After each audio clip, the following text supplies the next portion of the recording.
This podcast is brought to you in part by P&P Games, your online source for everything video games. Visit their website at pnpgames.com or at their 3 retail locations in Winnipeg, Manitoba.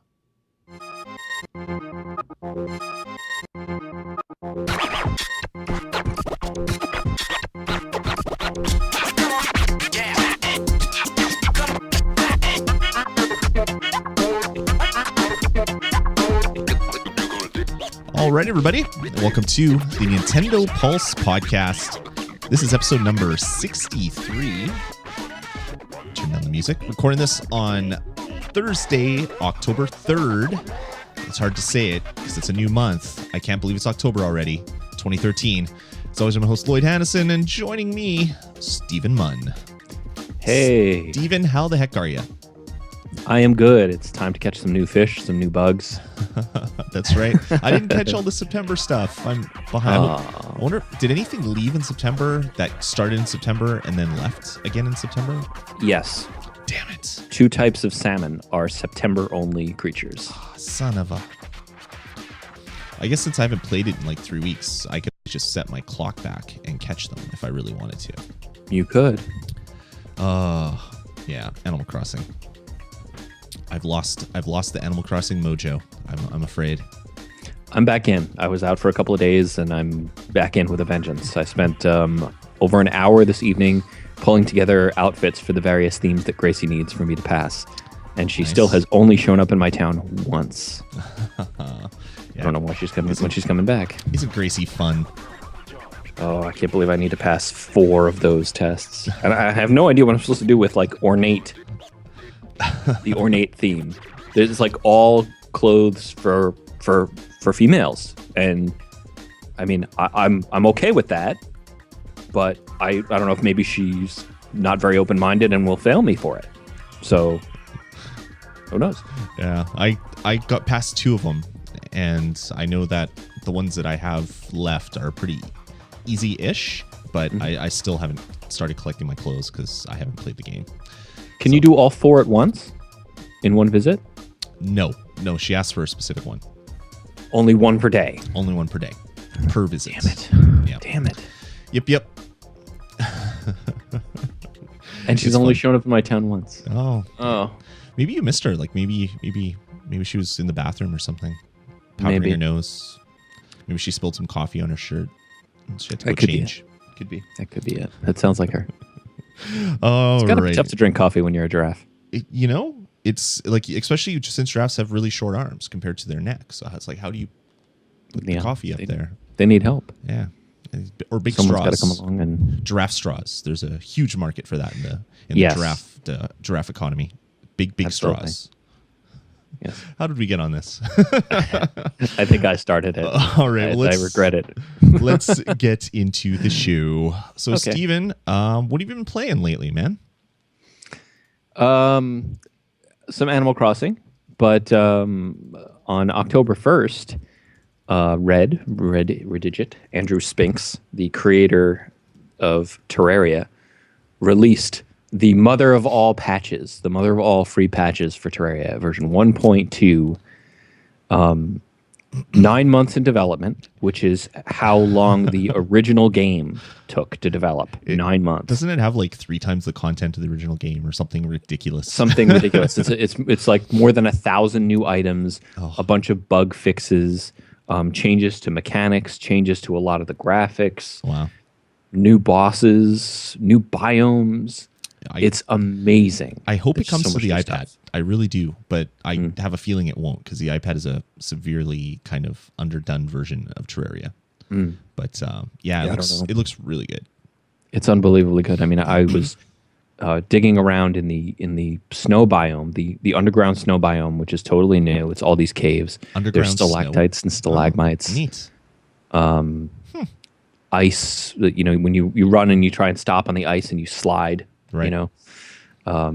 The snow sounds like snow when you're breaking into it. There's slush that falls like silt. All kinds of new monsters under there, and these red. I got into the cavern, and there's like this orange red like roots coming down. You cut the roots, and the roots can be used to make different dyes and stuff like that. It's just a crazy new place. So much new. That's cool. I love that I played it on my iPad because it was easy to get into and play around and lay in bed and play some Terraria. But I still have to pick it up on the PC, I think, because You have to. It's an amazingly deep game. It's not available on Mac though, is it? It's just a Steam PC release. Yeah, I boot to Windows to play it. Yeah. There is a wrapper, somebody wrote a little Mac wrapper for it, but it has a lot of overhead. Like to run it on the same machine, it's going to run a lot more efficiently natively in Windows than it does in the Mac wrapper. So, I was going to try to come up with some odd Macintosh wrapper names, but I decided just to leave that joke where it was. MC Intosh. Yeah, MC Intosh. Yeah. DJ Clear the PRAM. I don't know. That's all I had. That's why I didn't say anything. DJ PRAM Flash. Yikes. All right. Cool. So Terraria, thumbs up for you? Yeah. Would you have absolutely. paid for the update if it was a paid update? Yes. Oh, okay. So absolutely without good. question. The original game was $10, and it was given to me as a gift by my brother. So I paid nothing for it.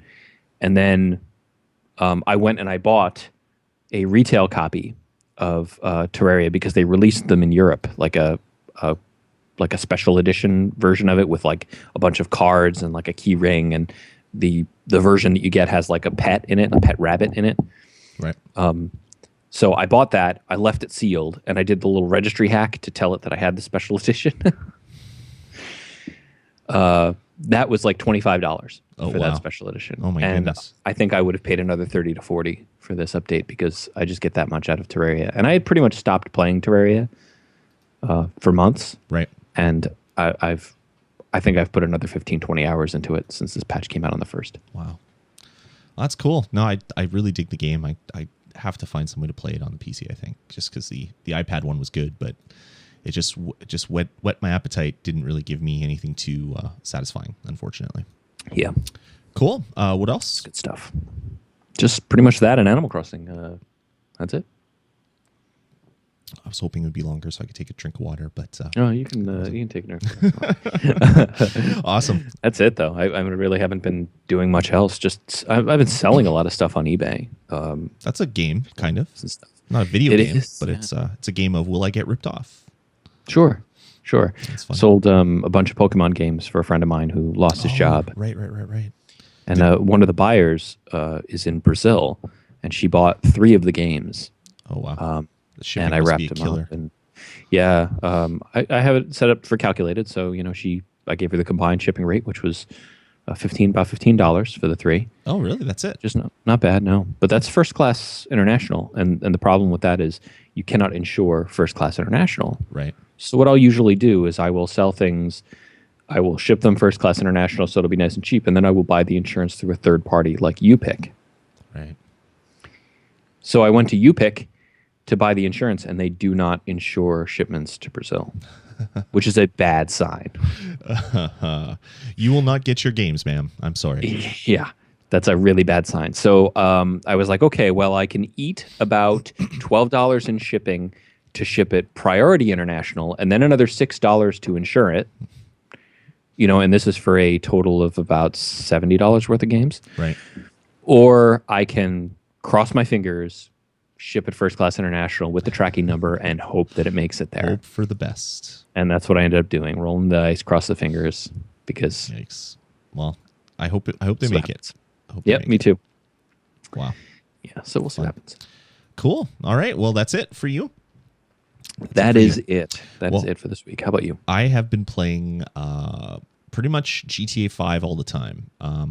Yesterday, I finally beat the main missions, so completed the game, and now I'm back in and going through and cleaning up all of the other stuff. And it is amazing how many hours I lost just to driving around, doing stupid things, and then stopping for a game of tennis, or stop for a game of darts, or play 9 holes of golf. And it's just... I don't know. It's grabbing me and really enjoying it. So I've been having a lot of fun with that.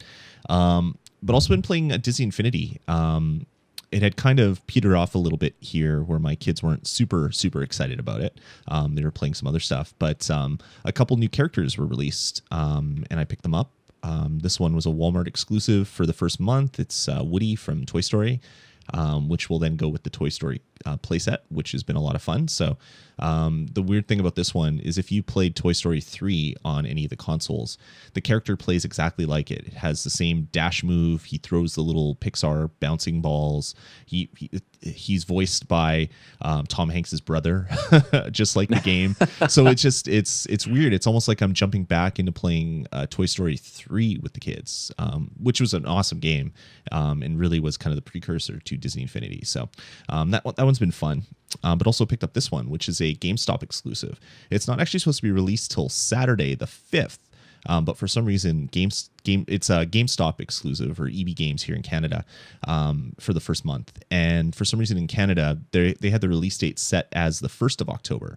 So I went and picked it up and have been messing around with Jack Skellington for the last few days. And kids really like Nightmare Before Christmas, one of their favorite movies to watch around Halloween. So we watched that, and they play with the character, and it's pretty good. He throws exploding pumpkin bombs and stuff like that. So it's been a lot of fun. So I'm getting back into messing around with Disney Infinity with the kids. So it took a breather for a couple weeks because, GTA.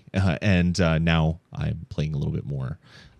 Not that the kids were playing GTA, of course. I was, but I wasn't playing too much Disney Infinity with them because I knew I was going to be down there playing 5 hours of Grand Theft Auto every night, which is pretty kind of sick. So, but yeah, that's about it, man. It's been Grand Theft Auto and Disney Infinity, kind of the broken record of my gameplay for the last little while.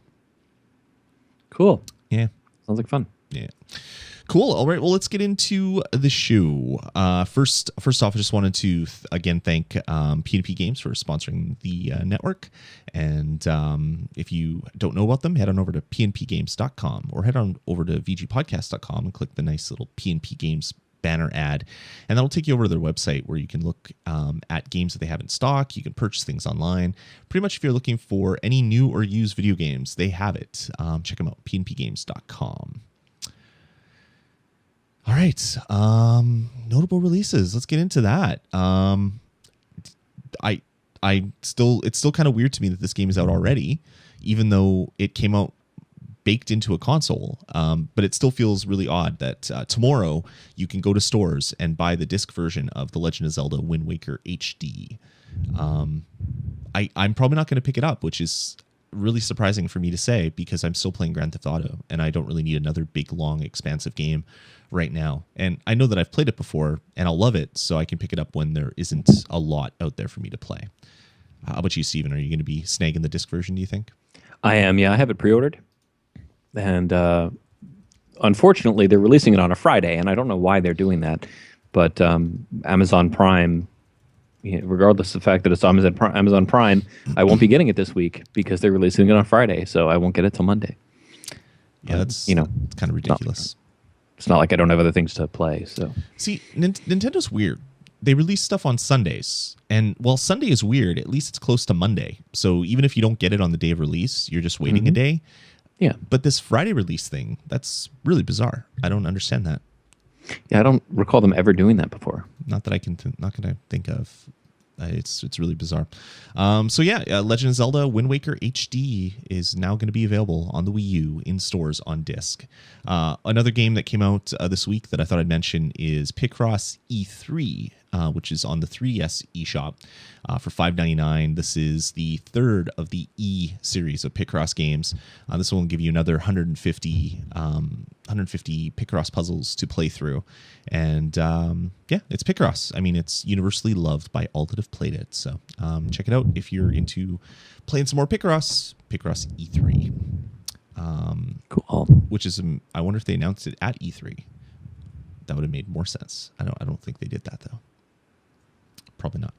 No, I don't think they did. All right, Steven, let's move on before I throw out any worse jokes. All right, let's get into the big news of this week. And there's two big pieces. So we'll start off with the Wii U update. Patch 4 or patch 5, whatever number this one is, the big content patch. Yep. Jay Cargill says, "Are there worse jokes?" No, I don't think there are. Sorry, I'm extremely tired, so I'm usually more on the ball, and I'm shaking my head because I know that's not true. So the biggest one is the Wii U update. This added a bunch of new features in a huge, almost 800 megabyte download. You're breathing on the mic, Steven. I'm Sorry laughing about that. every time I hear it. Sorry. Sorry about that. It's like, wow, you're really excited about the Wii U update, Steven. It's such a cool update. Exactly. So yeah, it was almost 800 megs. It was a huge download. It took a long time to install for me, which was it was kind of excruciating for my kids because I'd come downstairs with them to play Disney Infinity, and we opened the new characters and turned on the Wii, and then it went into this whole update thing, and they had to wait about 20 minutes for everything to happen, and they're like, oh, can we play yet? Oh, it's 20%. And then they go do something, come back, oh, it's only 40%. And it was like, you could see their hearts just like breaking in front of me. That was pretty funny. In a cruel kind of way. But then we got into Disney Infinity and all was good. So yeah, after the huge download and huge update process, it added a bunch of really cool features. I guess the biggest one is the Wii game off TV play. So if you're playing a Wii title on the Wii emulator inside your Wii U, I can say Wii a few more times in that sentence, I think. If you're doing that, you can actually shoot all the video right to the gamepad, and the gamepad will act like the sensor bar and everything, and you can actually play the Wii game just on the little tiny, amazingly small screen of the Wii U gamepad. Kind of neat. I haven't tried it yet. Have you, Steven? No. I'm kind of thinking like the games. Yes, I have. You have? Yeah, no, I haven't played like Wii games that used any kind of motion with it, but I went into the Wii menu and I had it running on the on the gamepad screen. Interesting. But that was it. I should have done that. I was thinking of the games that I'd like to play again, and I was like, oh, Mario Galaxy would be fun. And then I thought it'd be such a small screen, I wouldn't even notice it. Yeah. Like it just doesn't seem worth it to me. But I'm sure there's a lot of people that will play it. And I mean, if you don't have a TV active because someone else has watched something on it, maybe you'll get some use out of it. So that's kind of a neat little thing. It's cool. Virtual console games, play virtual console games on the little screen. Yeah, I mean, you need a separate controller for them, which is a little bit inexplicable, but hey. Oh yeah, that's right. I guess you can't use the gamepad controls, right? Oh, that's so right. bizarre. You can't use the controllers on there. If you try and press them, it says, unavailable in Wiimote. I never, I mean, that's obvious, but I never put two and two together for that. Wow, that's horrible. Yeah, for sure. All right, some other things. There's a new and better looking eShop. It seems to be organized a little better. It seems a lot speedier for me. Like it pops up where the eShop used to lag sometimes to bring up the initial page. It has this weird, like, I don't know, casino game kind of roulette thing going when the eShop starts. I don't know what that's all about. Yeah. It's like, do you get something if you match it? I haven't been able to do that.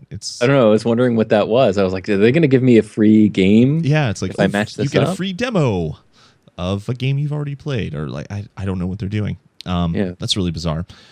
Speaking of demos, they've added the ability for you to turn on the feature to get demo downloads. So when there's a new demo available, it will actually just download in the middle of the night, and it'll be just sitting on your Wii U for the next time you turn it on, which is kind of neat. That's kind of what the PlayStation 4 has said that they're going to do. PlayStation 4 is going to be maybe a little bit more featured, where it will actually look at the games that you've played and downloaded and push demos in those genres that you like. I think this one is whatever Nintendo is promoting next. They'll push a demo down to your Wii U, but I mean, it's a step in the right direction because this is Nintendo we're talking about, who doesn't like to admit that the internet is a thing. So baby steps as far as Nintendo's concerned. Sure. They've added a couple other features which are probably going to be really, really exciting for the people that really, really wanted it and not so much for everybody else. The first is USB keyboard support. So if you want to have a keyboard sitting on your lap with a huge long USB cable plugged into your Wii U so you could type stuff into Miiverse easier when you just don't have a laptop on your lap and typing on Miiverse that way. That is there, which is kind of neat. And they have also added PDF viewing support in the web browser on the Wii U, which is neat because I know there's a lot of magazines that are available in PDF format And if you could do that right on your Wii U, like maybe a strategy guide or a small sample chapter for something while you're playing a game, just drop into the internet browser, do that, and then pop back in the game. I could see that maybe being useful down the road. Maybe not so much now, but maybe in the future. Sure. But yeah, that's about it. I don't know. How do you feel about this Wii U update? There's some new like loading screens and stuff. Yeah.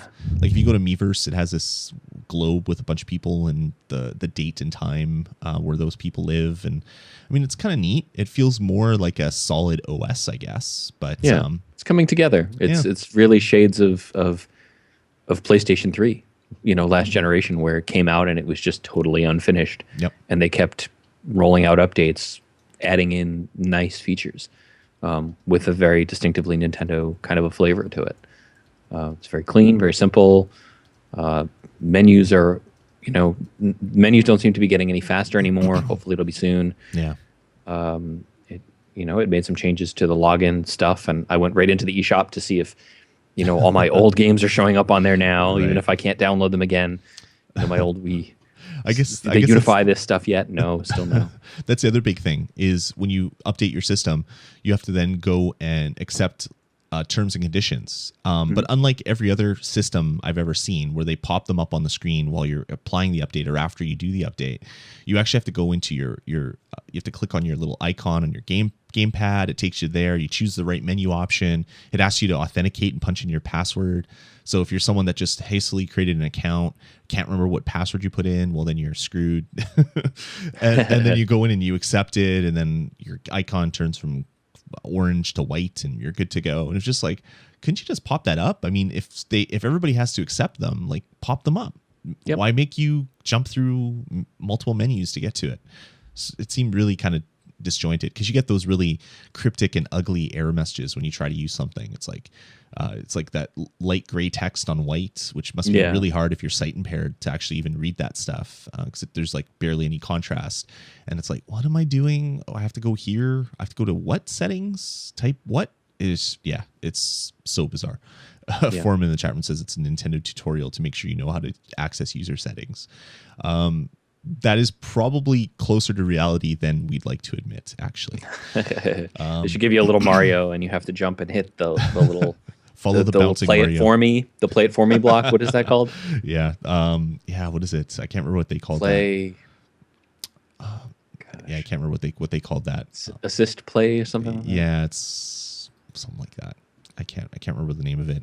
It's the play guide. It's the super guide. Super guide. Super guide. Super guide or play guide. Those sound. I think it was super right. guide. They're the things that pop on the screen, and you've basically felt like you've failed as a gamer. It's like, oh yeah, I died how many times to make Mario appear and want to do it for me. Yeah, the little suck less block pops up.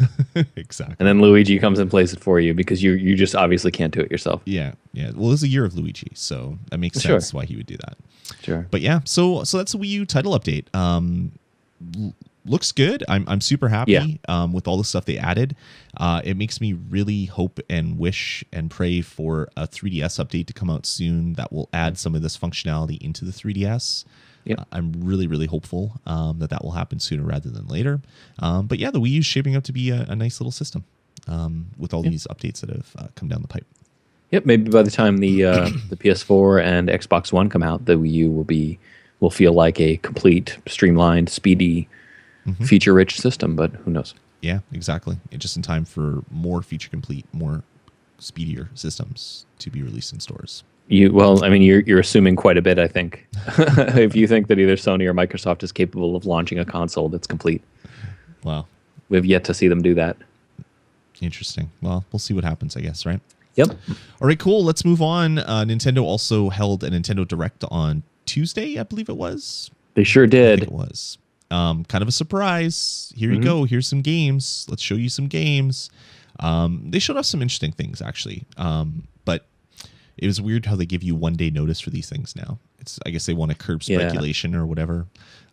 But they kicked it off with what Steven loves. This is probably Steven's most favorite feature ever, and that is the Street Pass change. So if the Street Pass relay that is available right now, if you go to like McDonald's or Best Buys or various other locations, where you get one cached Street Pass tag, Nintendo has changed that system to give out 6 tags at a time.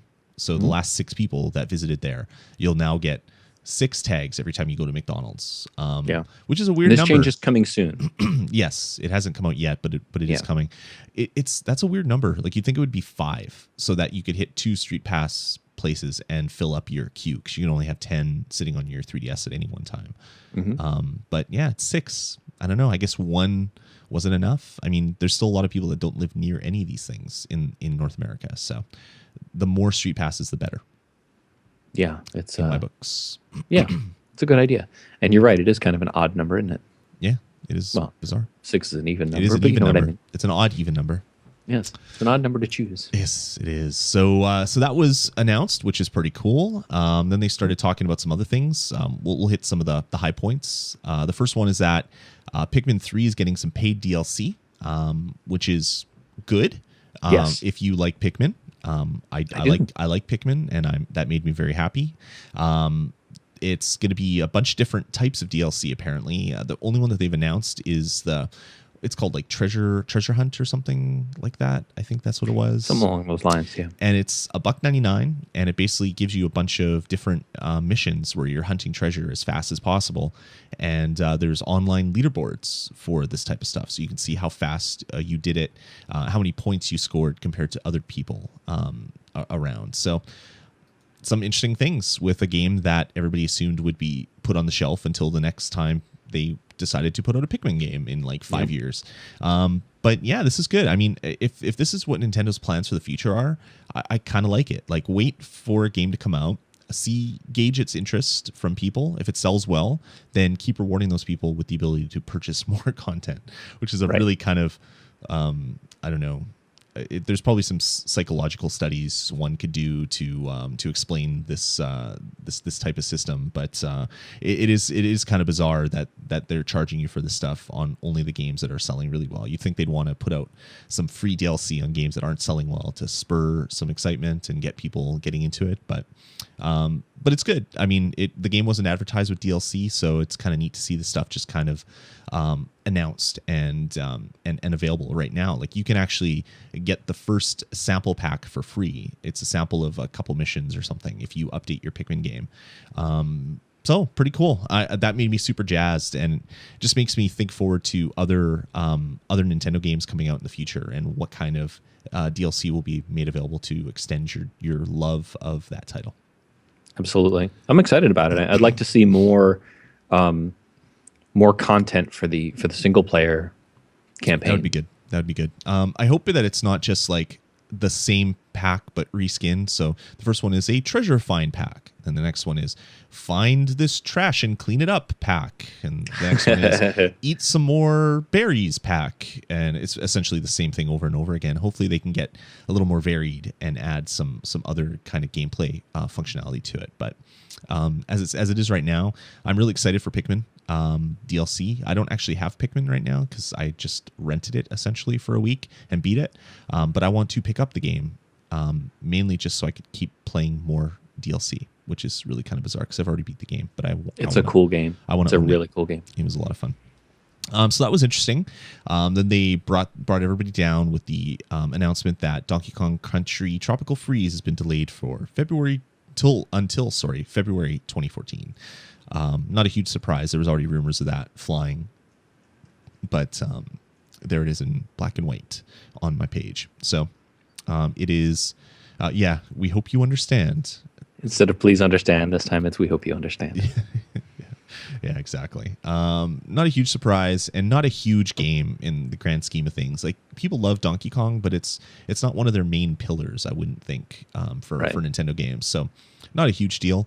I kind of would hope that this kind of delay would allow them to bring out like Mario Kart earlier, or one of the other big titles kind of slotted into that place, but I guess that's not going to happen. So we'll have to wait a little bit for Donkey Kong Country. Yeah, I mean, it's possible that this will make Mario Kart come out sooner, because we know that Retro Studios helped with Mario Kart 7. Right. So it's not, it's not beyond the range of possibility. Yeah. It's just exactly. So yeah, that's Donkey Kong Country Freeze, and then they showed off some more information about Super Mario 3D World. I was already excited to play this game. I already liked it. I thought it was going to be a fun game. And then they kind of took the awesome meter and cranked it up as far as it could go until it broke. They showed off so many new features and functionalities for this new game. It's probably the biggest step forward in a Mario game that we've seen, other than going from the original Mario to the 3D Mario of Mario 64, and then going to Mario Galaxy, where it was just like, oh my God, this is something totally and entirely new. This almost seems like that same sort of jump. So not only are you playing one of the four characters, Mario, Luigi, Peach, or Toad, but there's a whole bunch of new and amazing kind of power-ups that they've showed off. So the first thing was that kind of made me interested was the fact that the overview map, you're actually just running around it like however you want now, so you're not stuck to the lines. I thought, hey, that's kind of a neat idea. Sure, that makes sense. But then they showed off some amazing things. They showed off what was it? There was the bullet head block thing. So you pop a block, it turns into a red thing, and you jump into it. Then you basically have a big like cannon on your head, attached to your head, and showed Mario shooting some people with that. The coin block head thing is making a comeback in this one, so that's fun. They showed off the cherry pickup. So if you run over a cherry, your Mario or Luigi or whoever you are spawns another one, a clone. And then if you hit another one, another clone pops out. And you can basically have multiple Mario clones running around the screen at once, which is really cool looking. Yep. Especially that one part where they're all throwing fireballs at the same time. It's like, oh my God, rapid fire Marios. This is awesome. I love that. What else? They showed off a lot more of the cat suits, climbing blocks, basically the big like thwomps coming down, and then the cat just jumping onto the thwomp and climbing up it, so not having to worry about that thing damaging you. They showed a Goomba costume. So Mario's disguised as a Goomba with that was cool. It's really funny smile instead of like kind of the angry stern look, and then he just kind of looks at you and then just runs. Goombas won't attack him obviously because he's disguised as a little mushroom guy. They showed off a bunch of different what are most likely bosses, like this one big guy that got pushed into a pipe and then came out looking like a tin can. Like it's just it's cute. It was just everything that they showed off was just like so charming and awesome. Like this game is going to be 100% awesome. Like it's just from start to finish, it's going to be one surprise after another, I'm sure. Obviously, they're not going to be surprises now because they showed them off in a big video, a 2-minute teaser trailer. But it just looks like it's going to be great. Other suits they showed off, they showed off the Boomerang Bro, so you can do that, and a bunch of other ones. It looks really, really good. I was already excited for this. I am beyond excited for it now. I don't know, Steven, how do you feel? Because you've been kind of not down on Mario, but you haven't been Mr. Mario hype man for the last little while. Does this get you excited about the game? It does. I mean, I was excited-ish about this game because I really, really liked Super Mario 3D Land, like everybody else. But at the same time, I kind of was thinking, well, this was a game design that was created for a handheld. You know what I mean? Right. It was very much like a bite-sized chunks kind of a game. And then you think of something like Mario Galaxy or Mario 64 where they're designed for a console, and it's like that's not what this is, you know, Mario Sunshine even. So I was a little bit skeptical about that, and I played it during that E3 Best Buy event thing. Right.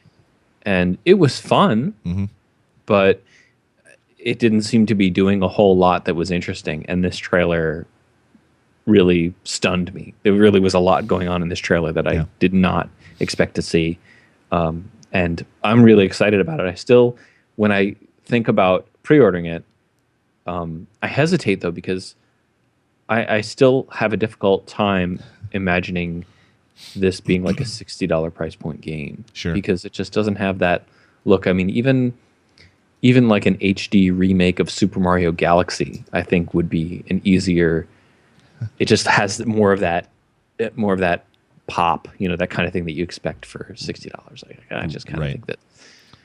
Yeah, I can kind of see that, but this looks like it's just going to be smiles from ear to ear for the whole time you play it. I forgot the best thing that they showed off, and that is the Mario carrying around a piranha plant who then proceeds to eat all the enemies on the level as Mario's walking up to him. It's like, that was cool. That is awesome. Why hasn't this been in it before? Like, it's all these things. It's like, well, yeah, of course, that makes total sense. Why couldn't you do that before? Sure. And it's all a bunch of things like that. Yeah, really makes me super excited about this game. I can't wait to come out. It's like November 22nd, I believe, is the release date, something like that. Yeah, I so too. cannot wait for this title to come out. I mean, even with the like Xbox One and PlayStation 3 and all that stuff, I still think this one's going to sell like gangbusters. It looks like it's been done really, really well. Yeah, it's like they really appear to have something here that has about the best chance of any of their games to compete with new consoles. Totally. And it's that's the right time to bring it out. Like, it was, I don't know, stroke of genius to release it on that date. But yeah, so they showed off that stuff. Looks really good. I'll link to the trailer for you guys that haven't seen it yet. It looks really amazing. They also announced that Sonic is returning to Super Smash Brothers, which it's not a big deal like when Mega Man came to Super Smash Bros. Because Sonic's already been in it. So it's like, oh yeah, okay, that makes sense. Your work was already done for you. The character models were pretty much already done. You just had to HDify them a little bit and pay off Sega, give them their money hat so you could put them in the game, I guess. I think you may have that backwards. Yeah, true enough. Yeah, Sega gave Nintendo, please put our almost useless character back into a game, please. We will put Sonic Lost World. We'll have Sonic Lost World be an exclusive. Yeah. If you just let him. Yeah. Please. We will release 4 exclusive Sonic games on the Wii or on the Nintendo platform if you just put him back in Super Smash Brothers. Yes. I could actually see that happening, which is kind of funny. Yeah. Other stuff that they showed off, a new 3DS Kirby game, which looks cute as you would expect a Kirby game. It's called Triple Deluxe in Japan. I'm not sure if that's going to be the US name or not. But yeah, it looks good. Looks like Kirby. Looks like another Kirby game. I don't see what the hook is yet. It's like a Kirby game where you jump into the foreground and background. I mean, yeah, it's been done, but people love their Kirby. Oh yeah. And I'm not a huge Kirby franchise fan. It's not that I dislike it. I own some of the games. Right. I bought the anniversary pack. I have Epic Yarn, but I don't see anything in this that makes me want it just yet. Sure. What else? They announced that there's going to be Mario and Luigi branded Wiimotes. I'll show them on the screen. You can get a red one for Mario or a green one for Luigi. They're ugly. Yeah, it's just like, all right, that's another thing, I guess. I don't get it, but whatever. They're going to be $40, so it's not even like they're a special price or anything. But those are coming November 1st, so save your pennies, kids, if you want one of those. And the last big item was that Legend of Zelda: Link Between Worlds. You can rent items before you buy them. So if you need a bomb, but you don't have the 7 million rupees to buy the bomb bag, you can rent the bomb bag for a small amount. It almost feels like virtual in-app purchases or something. It's like, you give us a little bit of money to get this feature for a little bit. It's not real money, it's rupees, of course, but it's I don't know, it's kind of a neat little thing. It seems like they're taking some of their old franchises and kind of trying to throw them on their ear a little bit to do some innovation, which is great. I mean, that's what you want from Nintendo. If Nintendo's not innovating, they're putting out systems like the Wii U that have little fanfare and basically big franchises expected to push sales, which no big franchises were available at launch, really. So I don't know. I like the Nintendo that innovates. So hopefully this is a sign of things to come. Yep, that'd be nice. All right, well, that's about it for Nintendo Direct. What was your overall feeling, Steven? I thought it was cool. I was completely surprised by it. I wasn't even aware that it was happening until right before it started that morning. And then I didn't have time to watch the whole thing. It's probably a good thing you didn't. Until that night. They used Twitch again, and it kept like airing out and pausing, and it's just like, really? Yeah. All right. Sure. Just if you're going to make it available anyway, just make it available at one date on YouTube. Like put it live at 10 a.m. and there you go. And just expect that people are watching it. Like it's not a broadcast, Nintendo. You've recorded it previously and then you make it available right after the event. And then it wouldn't make me annoyed. It wouldn't piss off Lloyd. And that should be a big thing that you're trying to do, Nintendo. Right. Don't aggravate me. All right. Moving on. It was fun. What's that? It was fun. Yeah, it was fun. It was good. Yeah, good stuff. It was good. And again, like as you said, it was announced a day before it actually aired. So, yeah, weird. All right, moving on. Final Fight 1, 2, and 3 have hit the Wii Virtual Console, which is neat. If you like Final Fight, which I do, it'll be good to play through some of these. And Nintendo's a weird promotion going on now where if you buy either Final Fight 1, 2, or 3, you get 50% off of an additional fighting game, like one of the Street Fighters or some of the other ones that are on the eShop. It's just like, what? Okay, I guess. It's just a weird promotion. All of Nintendo's promotions are kind of weird. Like buy these 2 Street Fighter games and you get the other one for free or half price or whatever it was. This one seems even more bizarre because it's not even the same franchise that you're getting a discount on, which seems to be what Nintendo was doing before. But anyway, thought we'd announce it and let you guys know if you're wanting to go out there and get one of the Final Fight games. Now, are these the Super NES versions of these? Yeah. Oh, well, forget it. They're okay. Well, they're all right. They don't, they're not quite what the arcade ones were. Yeah, exactly. The first one's missing how many characters? 1, 2? One. Guy. That's why they came up with Final Fight Guy as a separate game. Yeah. Which had him instead of one of the other characters. Yeah, exactly. Which is really bizarre. A buddy of mine had both of those, and I wish I would have bought them off of him before he moved away because he sold them to like some pawn shop or some garage sale or something and probably got $2 a cartridge. And Final Fight Guy is you could probably sell it for $90 loose now because it was super rare. It's one of the rare titles from Capcom in that era. So I kind of really want it, but yeah, it's good and you can play them on the Wii Virtual Console. All right, moving on.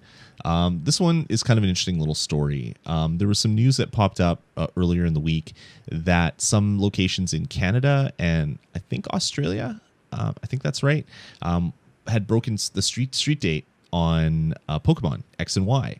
So there was people posting screenshots of them holding the box, and one guy took it even further. He basically started posting video and images and stuff. And basically, once Nintendo found that out, apparently, according to the articles that came out, Nintendo flew people out to the game store that sold the kid this game and started to raise all sorts of hell and were threatening like legal action and all this stuff. Apparently, some people were getting in deep trouble at Nintendo. The kid said, "I gave up my copy back to the game store to try to help them avoid losing their jobs," which seems kind of unbelievable. But just like all this weird drama over Pokemon.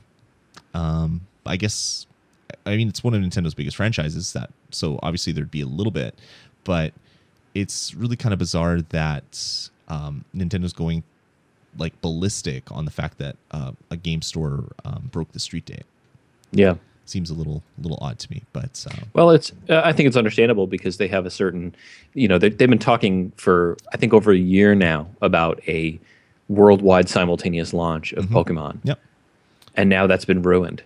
Sure, because it came out some places early. I guess it was kind of ruined, but the fact that Nintendo's allegedly sending people down to figure out what happened and like basically going through all sorts of crazy things. It's like, oh yeah, a game store broke the street date. That's what happened. It's not like some strange mystery. It's not like someone snuck into a factory somewhere that was holding all these cartridges and walked them out the back door.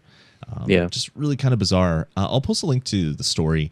If you follow some of the links that are in the comments and stuff, you can basically go as deep down that rabbit hole as you want.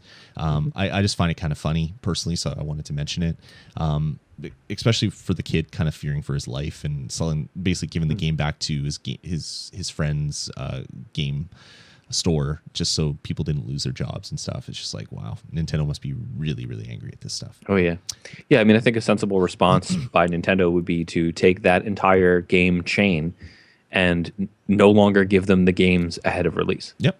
I mean, that's a perfect response. And then let them get delivered on that day. They no longer are given the opportunity to be prepared for that day. They have to scramble on the last day now. Yeah, exactly. I mean, that is perfectly valid and should happen. If a game store or chain is repeatedly breaking street dates, they should be penalized that way. It doesn't matter how big they are, because you don't want that type of stuff to happen. I mean, I don't mind that it happens, but apparently the big companies do. Yep. All right, moving on. Nintendo has come out and said that they're supporting Indiecade. Big. So Indiecade is a international festival of independent games, and Nintendo has basically come out and said that they're going to be supporting it. Is this a good thing in your book, Stephen? Do you think? Yes. Do you think it's too little, too late, or do you think this is the right kind of thing for Nintendo to do? I think it's the right kind of thing. I mean, they have a pretty robust list of games that they're going to have here, and in a booth. They're actually kind of a booth set up at Indiecade. That's a big deal for Nintendo. That's a big deal for Indiecade too. To basically show the people that are going to be there taking in the games or showing off the games that, I mean, you come here and the big players are going to be here, including Nintendo, which has been kind of the holdout for this type of stuff. Like you don't hear of independent developers being basically courted at E3 that often. I mean, there's a few stories here and there where people were approached by Nintendo for, hey, would you like to release this on the Wii U? No? All right. But this seems to be more of a kind of bowing down to kind of the indie culture, which is huge right now. I mean, the consoles that really support indies are the ones that are doing well. Like look at PlayStation 4 compared to the Xbox One. Xbox One had to change their whole stance on self-publishing, which was great. I mean, that just benefits everybody. So some of the games that are going to be showed off on the 6th of October, or from I think it opened on Thursday and it goes till Saturday or something. It's in Culver City, California. And Wii U, they're going to be showing off 1001 Spikes by Nicholas, Armillo, Fuzzy Wuzzy Games, Knit Underground by Ripstone, Pure Solar and the Great Architects by Watermelon Company, Cube by Toxic Games, Scram Kitty and his Buddy on Rails, which is an indie title if there ever was an indie title, by Daco, Shovel Knight by Yacht Club Games, which I want to play the minute it comes out, so I'd be excited about that one. Tengami by Nyam Nyam, Telesgrad by Rain AS. Teslagrad. What did I say? Telegrad? Teslagrad, I think you said. I transposed some things. Yeah. So Teslagrad by Rain AS, Unepic by Enjoy Up Games, and Wooden Sensei by Nico Entertainment, which is neat. For 3DS, they're showing off Grincia by Nicholas, Jet Rocket 2, The Wrath of Taikai by Shinen, Retro City Rampage by V-Blank Entertainment, Shantae and the Pirate's Curse by Way Forward, Siesta Fiesta by Mojo Bones, and Treasure Knots by Renegade Kids. So some big titles mixed in with some titles I've never heard of. But this is great. Foreman in the chat room saying, let's turn Indiecade into the new PAX. And I'm sure there's a lot of people that definitely feel that way. That sounds like a good idea. Let's do it. With all the shenanigans that Penny Arcade folks have been getting into over the last little while. So Nintendo not only is representing at a conference, but they're or an expo, or a festival, I guess that's what Indiecade calls themselves, so I will call it a festival as well. But they're basically pimping some really great games by a lot of like smaller companies. So it's not like an independent game produced by a studio that is owned by EA. These are small companies that are bringing out this stuff, which is a great thing, and it's really good to see Nintendo finally properly stepping up and supporting the indies. If I can get games like this to come out on the Wii U eShop, I mean, I would use the Wii U eShop a lot more than I am right now. I don't need to buy $6 games off of them, but if I could buy $15 or $10 games like Shovel Knight or Shantae or some of those other ones that I rattled off, I mean, that's a great thing, and it's going to be good for the ecosystem as well. Yeah, Very excited about this. Very, very cool. So yeah, Mighty Number 9, their Kickstarter completed, and every single stretch goal that they had set out to make was made. They raised over $4 million across their Kickstarter and direct PayPal donations on their website. So on Kickstarter, they made $3.845 million when they were only asking for 900,000. And then they raised like 200 and change on PayPal, which is amazing. So not only are we going to be getting Mighty Number 9 for Mac, Linux, and then the PS3, 360, and Wii U that was already announced, but it's going to be coming to PS4, Xbox One, Vita, and 3DS. So pretty much anything will have a version of this game, which is a huge thing. I really hope that this game is good and it's not an actual flop. Like, I hope it goes back to some of the original, like Mega Man 2, Mega Man 3, like that kind of game. Mega Man 9 and 10 were fun, but they were just hard for the sake of being hard, more so than being like fun and challenging. I hope Mighty Number 9 is more along the lines of like when I first played 2 and 3, like mind-blowing and fun and challenging, and something that I wanted to keep coming back to. So yeah, I'm super excited about this project coming out sometime in 2014. April. Oh, sorry, 2015. I keep saying 2014 because that's far away, but no, it's even further. 2015 is when they're anticipating this game to come out. But it's going to be on everything, which is a good thing. At the same time, Shantae was also funded as well, and that will be coming to a bunch of different platforms as well. So it's good to be an independent developer making games on with the help of Kickstarter out there. I really hope that these games don't suck. What was amazing is that they added this 3DS Vita stretch goal just a couple of days ago. They added on the 27th, and it only took like 2 days, 3 days for them to reach that. Well, people were like, "Yeah, 3DS." Didn't I say when we were first covering it, like they hit like 1.5 million really quick, and I was like, "Oh, it'll make 3 million, no problem." And everyone's like, "Yeah, I don't know." Like it rose so fast, I think it's going to plateau. It made 4 million, which is just like, okay, that's even more than I thought that they would do, and I was being generous with what I thought that their love from the public would be. So. This is going to be a big game with all those stretch goals in it, all those features, online stuff, and it's going to be crazy good. It's going to be awesome. Since we're on Kickstarter, I got an update from the Kickstarter for the 90s arcade racer, which I kickstarted way back in the day. They've revamped the whole physics system, so it looks like the game is getting closer to launch. And if you guys remember, this is the Kickstarter that I backed, which is actually going to have a VG Podcast billboard on the tracks, on some of the tracks. So, cool. When you drive by them, there's going to be a VG Podcast billboard because I backed them at the $100 level or whatever it was, something crazy. But it was like, yep, I want to have an in-game billboard, and sure enough, I backed it. It succeeded, and that will be on some of the tracks, maybe not all of them, but that'll be pretty cool to check out, to see a nice VG Podcast billboard in an actual shipping game. That's neat. Pretty darn neat.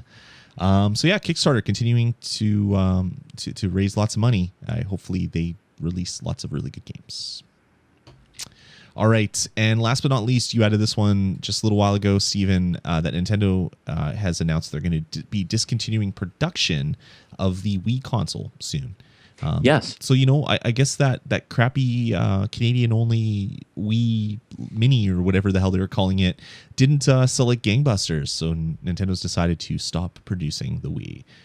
They probably have 10 billion of those sitting in a warehouse somewhere in Japan waiting to sell in other parts of the world. Oh, I don't know. They're still outselling just about everything else. Yeah, that's true. That's true. The Wii is still selling really well. I think that this is probably more about getting people to stop buying the Wii. That could be. It could be. And just go buy the Wii U instead, which plays Wii games. Yeah. You can even do it on your gamepad, but you can't actually use a gamepad to control them. But hey, Wii, there you go. Yeah, that makes sense too. Yeah, the Wii was a little console that could. I mean, against what everybody predicted, it was the best-selling console of the generation. It made people that had never played games in their lives play video games. Like seeing my grandparents and aunts and uncles that had never played games before, jumping in and playing Wii bowling and other sports games on Wii Sports was just like, I would never in a million years have thought that this person would ever play a video game. And it could have been a gateway to a lot of these people, which is pretty cool. At the end of the day, there's probably also a lot of old folks' homes that have a Wii U that only has Wii Sports, and Wii Sports has never been taken out of the console, and nothing else has ever been put into it. But yeah, I mean, it was a great little console, and I'm kind of glad that it existed. Yep, for sure. Me too. The Wii U, jury's still out on that one. Yeah, it's getting there. It is getting there. It's getting there. Things like Mario will do that. Well, for sure. Mario and Mario Kart and yeah, anything with Mario in it, pretty much. Zelda. Yeah, Zelda. The new Zelda. Yeah. Yep. All right, man. I think that's all I have for news this week. Anything to add before we wrap the show up, Steven? No. I am going to go and play some Terraria. Oh, okay. I'm going to play some GTA. Oh, wait, no, I do a podcast after this. Yep. Quacko, you had to show up and ruin my Grand Theft Auto playing time. Jeez, Quacko. All right, guys. We love hearing from you. Let us know what you think of the show. Head on over to vgpodcast.com and click contact us at the top of the page. You can email us directly at vgpodcasts@gmail.com, or you can call our voicemail line, which is area code 505 VG Podcasts. And we do want to hear from you, and we want to read your emails in future episodes of the podcast. So please send in the questions, comments, and all that other stuff, and we'll get to them when we can. You can follow us on Twitter. I'm at Dasme on Twitter, DASME, and Steven is at Steven J. Munn. Follow us, chat with us. We love talking Nintendo, and we'd love to talk to you guys. But with that, that's going to about do it for the 63rd episode of the Nintendo Pulse. Steven, thanks again for joining me. Hey, this was fun. I enjoyed this. It was a lot of fun. Unlike most shows, Steven, this one. The rest of them were just terrible. This one was the best. This is the one. They get better all the time. All right, guys, we'll talk to you in about a week's time. Take it easy.